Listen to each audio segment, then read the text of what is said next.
High Counselor Vorak stood before the Galactic Trade Assembly, his ageless voice resonating through the enormous chamber. With urgent insistence, beg you, fellow beings, avoid all attempts at contact with the Sol 3 system. Designation is absolute. Class 15. Deathworld total quarantine. Assembly erupted with dismissive chattering and mechanical scoffs. Representative Klext of the Merchant Guild waved an indifferent limb. Counselor, with all due respect, your alerts grow tedious. The resources in that system could sustain our economy for millennia. Surely advanced species like ours can manage a single primitive planet. You don't comprehend, Vorak pleaded, his crystalline exoskeleton pulsing with stress signals. Class 15 isn't merely environmental danger. Means the planet forges apex predators, the dominant species themselves. They call themselves humans. They are the product of millions of years of planetary-scale evolution. Captain Zenro of the Expedition Corps slammed his armored fist against the podium. Primitive bipeds with crude machinery. My fleet could subdue them in cycles. Vorak's warning fell on deaf ears. The council voted overwhelmingly. First contact protocol authorized for Sol 3.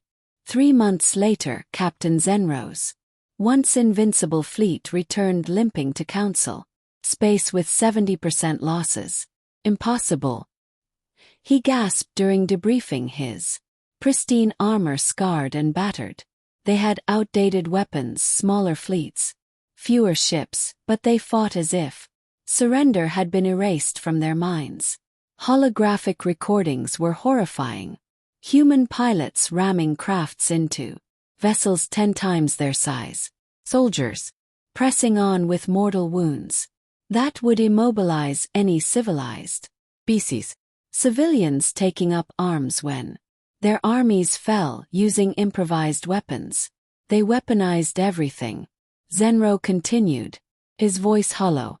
Cargo ships became communication satellites became buying tools. They turned their own planet's weather against us.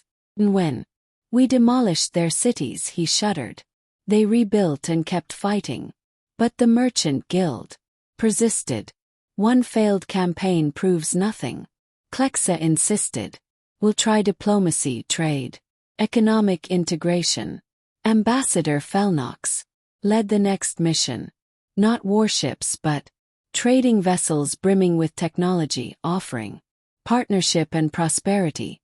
Surely no primitive species could resist. The humans were polite, welcoming, signed treaties, opened trade routes, and seemed genuinely appreciative. When it became truly terrifying, they reverse-engineered everything. Ambassador Felnox reported during the emergency evacuation. Not merely copied, but enhanced. Our quantum drives, they improved by 30% within months. Our medical tech adapted for combat.